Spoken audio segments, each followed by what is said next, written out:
A lawyer destroys the fence on my land and builds a new one to steal 50 acres of my property. He ends up suing me, but I show him why you never mess with a rancher. Here is what I did to someone that claimed to own my land. Let's dive right into the story. The first one starts like this. I'm a rancher who owns a very large amount of land. I don't fill all of it because I like giving my animals a ton of free space to roam around and enjoy themselves. I also like just always having extra land in case I need to build something or move things to a different part of the land. I should not ever have to explain what I do with my property to anybody, but my neighbor feels like he always deserves one. I'm gonna name this man Karen because he really does act exactly like one. Sure, he doesn't have the haircut or fake nails, but the personality is spot on. He is also a lawyer, and one reason I'm mentioning this is because he cannot go 10 minutes without talking about it. He is constantly telling me about how I am wasting my property and should be doing something better with the land that is not in use. Not understanding I have it that way for my animals and also just preserving the environment a little bit. This is the kind of conversation we have had at least once a month for the past couple of years.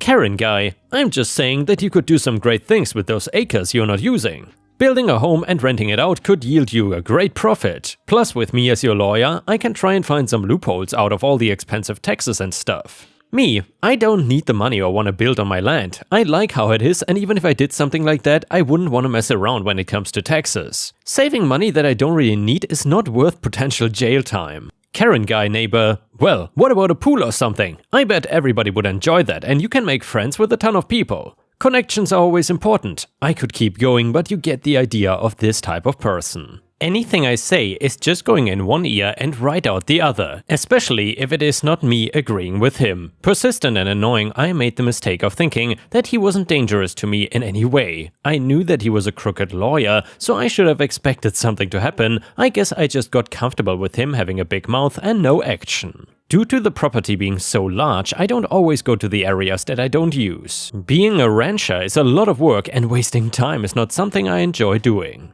There was a bad storm though, so I wanted to go over the entire property and make sure that nothing was damaged. When I ran into a fence where it shouldn't have been, I was confused. The fence was not just a few feet difference that I could blame on my memory either. Nope, I was now cut off from an entire 50 acres of my property with no way to get to it.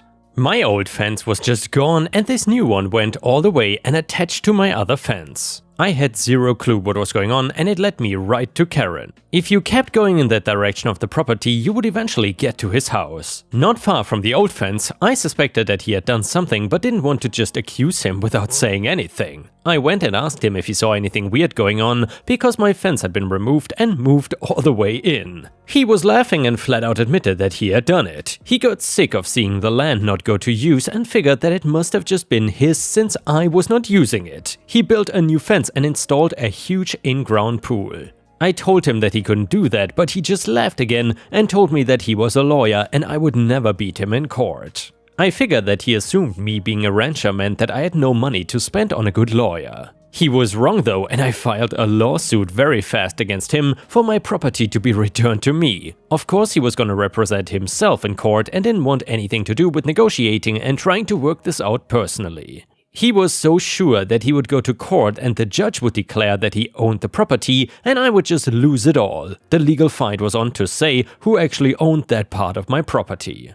I did have the paperwork showing the property lines and scale of my land, but that was not enough to keep the case closed. Karen was arguing since that land was never being used by me, I agreed to let him have it. There was no record of this, and since he claimed it was a gift, he didn't need to try and prove that there was any exchange of money. He was good but not good enough for a judge to take what he said at face value. The burden to prove I gave him the land was on him and he didn't have a single piece of evidence to show that. The other argument he was using was that part of my land was abandoned and that meant it was up for grabs. He claimed to be doing the state a favor by taking it over and making the land useful again instead of just something to sit and letting it rot. I showed that while I wasn't using that land, I was still taking care of the area. The lawn was getting mowed and any damage was getting repaired. I didn't actively need to have anything there for it to be considered in use though. After more back and forth, it was decided that Karen did not have enough evidence to prove the land was gifted to him or abandoned. That was only half the case though, because I was also suing him for building the illegal fence and destroying the land in order to install a pool. Since we had just established that the land was mine, he had no defense even prepared for this side of the case. He was so sure that he would win this lawsuit and then mine would be just useless. He was busy stammering away some kind of excuse of why he shouldn't get in trouble because it was not legally established to be my land yet. He was forced to rebuild the fence where it went, get the pool removed and pay for the land to be restored. Additionally, he was gonna have to pay me a sum of $30,000 for stealing 50 acres of my property for months while this whole court case got worked out. It was what that amount of land was worth. He was not happy about that, but he had bigger things to worry about. He had just lost his own case. Why would you want to hire a lawyer that couldn't even win a case for himself? Probably many other people felt that way too, because he was not getting many clients at all after that entire thing. He had to end up leaving and moving to another city just in hopes of regaining his reputation as a lawyer and getting clients again. And yeah, Ripe Stars, if you enjoyed this story, please don't forget to like the video and maybe even post a comment because that would help me tremendously. Thank you so much. The next one is an attorney revenge story. What you need to know in advance is, this didn't happen to me but to my boss. He is a district attorney in a larger city in Germany, he drives an expensive car and he has a device that signals the police where he is and that he is in danger. The participants of the story are boss, 5 youngsters, B1 to B5, B5 was the mastermind, and the police. Now to the story. One day he drove home from work and suddenly 2 boys, 17 and 16, B1 and B2, jumped in front of his car, forcing him to stop. My boss was really scared, thinking that they had to take revenge on him because he put many people in jail, and then immediately pressed the button on this device to inform the police. The police immediately rushed with all available units, but they immediately shouted at him, accusing him of trying to kill them. The other 3 boys ran to the scene, also shouting at my boss that they're gonna call the cops and that he's gonna lose his license. Then one of the other 2 offers that he could give them all the money he got with him and they would leave him alone. At that point my boss decided to serve some spicy revenge on these a-holes. Knowing that every police officer available is rushing to the scene and he only needs to play for time, so he immediately agreed, but under one condition.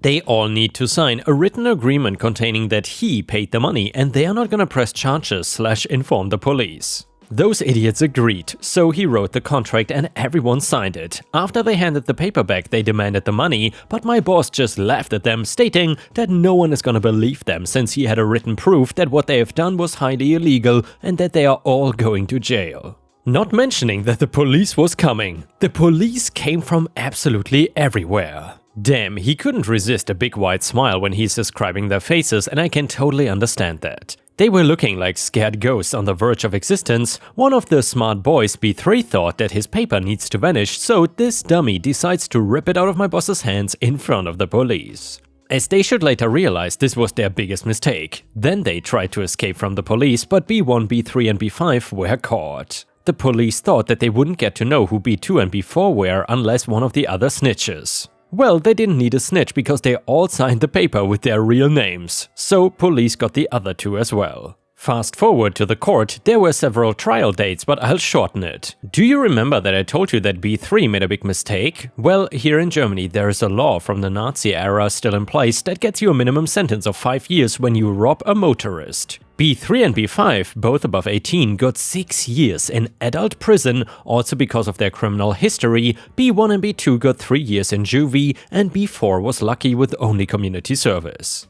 All in all, my boss actually didn't need to do much, they destroyed their lives mostly on their own. And yeah, Ripe Stars, damn, speak about consequences, these boys really got it all. But to be honest, I was kind of surprised that this happened in Germany because it's not exactly common for this to happen all over Western Europe. Either way, the next one is another revenge story. So, driving down my parents' back lane to pick up my 2 daughters 20 feet from my parents' driveway, a truck is sitting with its flashers on, sitting in the middle of the back lane, blocking the whole road. I sit for a bit waiting for her to move and the lady yells at me, "I have my flashers on, I'm gonna be 10 minutes, go around the block." I would have had to pull a U-turn in a back lane, drive 500 feet, take 2 left turns, drive 600 feet, 2 more left turns, 100 more feet to get into the parking spot that was now 20 feet away from me. The 2 ladies in the truck were unloading groceries from the back of the truck at a very cumbersome pace. So I respond, can you pull ahead 20 feet or pull into the empty driveway? Yes, they had a spot they could have pulled into to let me pass, to which she responds, no, my flashers are on, I have 20 minutes to unload. So I was having none of this nonsense, so I turn my car off, put my flashers on, go to my parents, get my mom's keys, reverse her car into the back lane, and put her flashers on too. I now have my vehicle and my mom's vehicle blocking them in.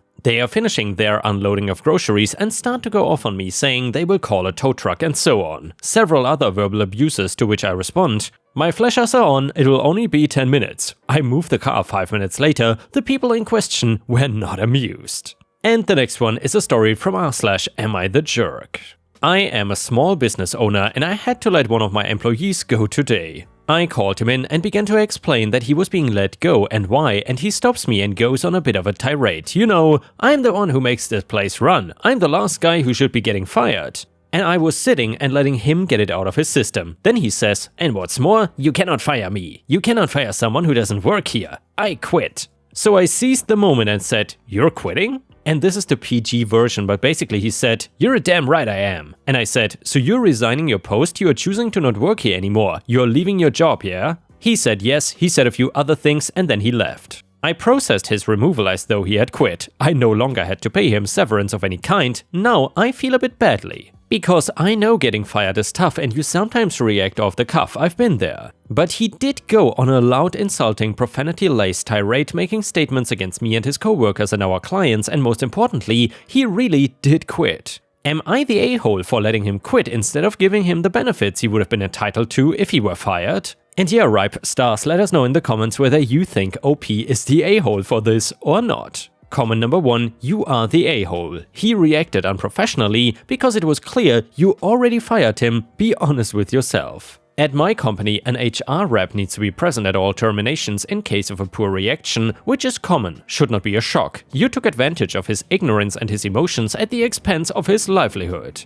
I'm sure if an HR rep was there, they would not let him quit so unprofessionally. Good luck proving that, by the way, if the guy presses the issue and didn't sign anything. Messing with someone's livelihood to retain more money always makes you an a-hole in my opinion. Comment number 2, not the a-hole. He may have wanted to avoid having a termination on his employment history, so you're doing him a favor if that was his intention. Also, not giving him a bad reference helps him out, so you're not necessarily screwing him if you go along with his resigning. You would suck if you allowed him to quit without giving him severance, but then told anyone checking out his work history that he was being fired when he quit. So let him go in peace and don't give him a bad reference. So yeah guys, let me know what you think about this in the comments. The next one is another revenge story. So this takes place at a building complex and he is working at the security checkpoint clearing cars to enter and search. This place is located on the East Coast, this is important for later. He also sells newspapers on the side to those who want them when passing by.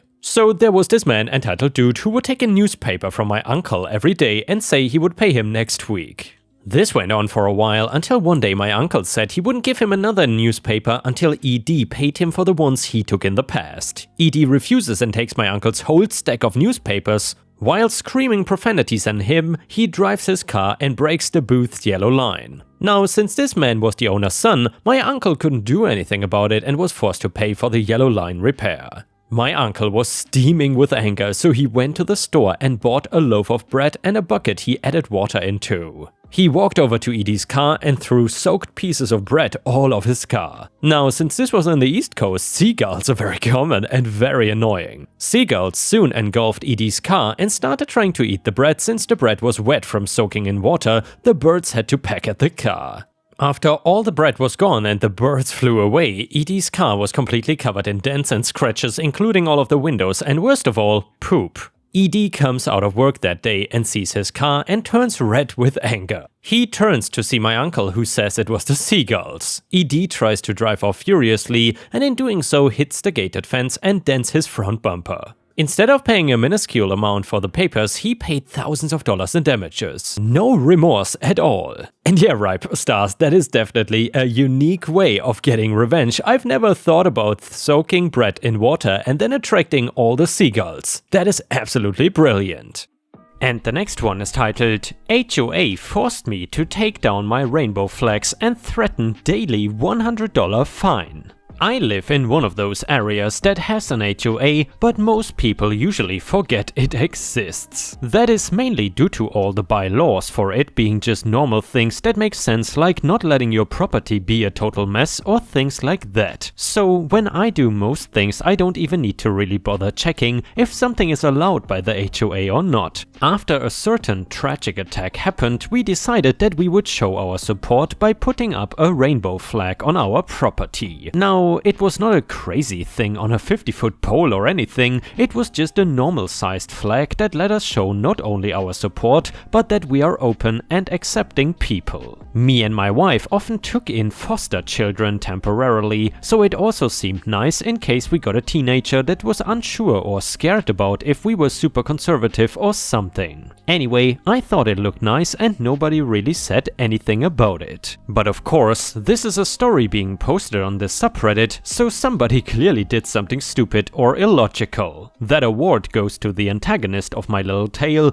who I will call HOA Guy. Very creative, I know. He sent me a letter in the mail stating that my flags went against HOA bylaws and if I didn't remove them, I would face fines. I knew who this guy was, so to avoid the slow process of mailing back and forth, I went to go and speak to him. Before that, of course, I took a look at the bylaws for myself, so I was not showing up to a potential fight without a clue. Me? Excuse me? I was hoping you had a few minutes to discuss this letter that you sent me. HOA Guy. So, you're the owner of that abomination on the front of your yard. I already knew this was not going well, but I tried to keep a calm demeanor. Me? It's actually by my front door, not really my yard. HOA Guy. Either way, it's against the bylaws and you need to take it down. Makes the whole neighborhood looks bad and then we will have the wrong sort moving in. Me? If you're saying that LGBT people will move in, then I don't think of that as a problem. Also, I kind of doubt me having a flag will cause that. Anyway, there is nothing stopping me from having a flag up on my property, dude.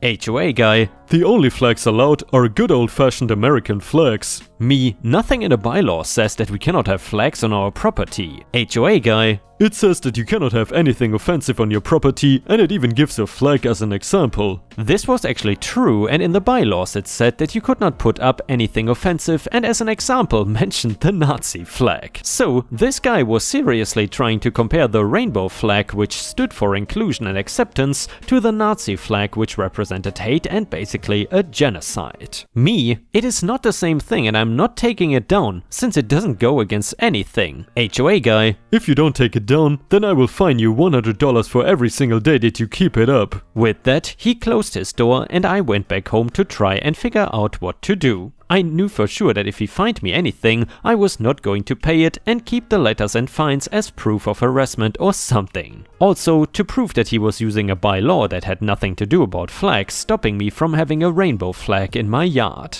Our conversation was not the quietest of things and people who were out and about heard me arguing with him. When they asked me what it was about, I truthfully told them and soon the word spread about what was going on. I just did not expect what happened after a few days of me receiving fines in the mail from him. I went for a walk and noticed that a ton of the neighbors had put up rainbow flags in their yard, most of which were smaller, but they were still decorating their lawns with them to show that they support the right to have it over the HOA Guy's right to be a bigot. Finally, things had to come to a boil because at the next HOA meeting, no other point was getting to be made with what was going on with me and him at the forefront. I honestly thought that he was in charge of the HOA or something, the way he was acting, but it turns out that he was actually just very low and did not even have the authority to be giving out fines. I showed them everything he sent me and a few others came forward with fines that he gave them as well. I said that I wanted the matter to be fully settled once and for all, so I could stop having to fight about keeping my flag. They let him try to explain his reasoning on why the flag violated the bylaws, but it just turned into another bigoted rant that I don't think anyone here needs to know the details of. Just know that not a single person seemed to be on his side or supporting anything he said.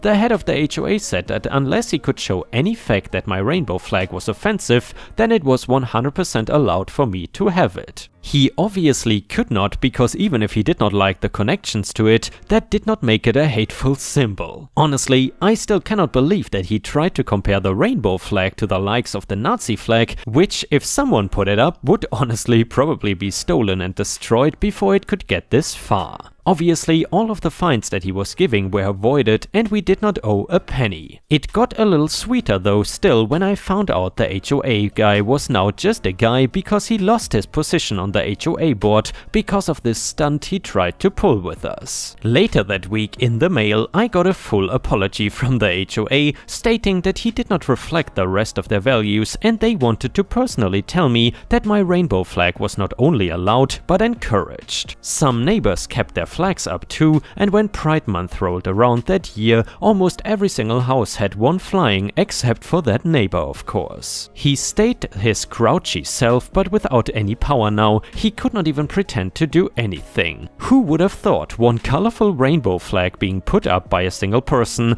could rock an entire neighborhood and cause so much drama? I sure didn't, but even if I did, I probably still would have put it up just so the entire neighborhood could make that guy butthurt again.